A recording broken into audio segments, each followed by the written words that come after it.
Jingle bells, jingle bells, all the way. Nagbablog ako Yung White Christmas ay para lamang yan sa magaganda ang boses. Taray ng mama ko, marunong mag-suggest ng I'm dreaming of White Christmas. At dahil I'm dreaming of the White Christmas, mga pang-anik. Ayan. I'm dreaming a White Christmas. Paborito niya daw yan. Pagdating sa mga sasapit ang...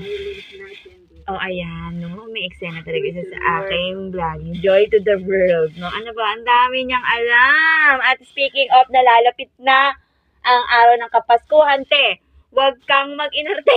Lalong-lalo na kung wala ka namang iaarte-ate. Kaya lagi kong sinasabi, ang mga ate natin ay dapat praktikal. Dahil kung hindi ka praktikal, ay talaga namang ikaw ay malalagay sa kahiyan. So, ayan lamang po.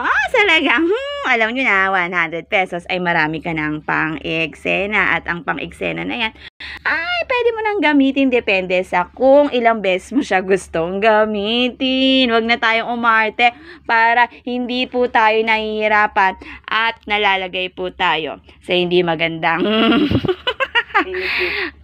sitwasyon. Ayan lamang ang 100 pesos challenge ngayong umaga, pang attendance lamang, at meron ako kasing naarami ng napakagandang anik-anik. So, ping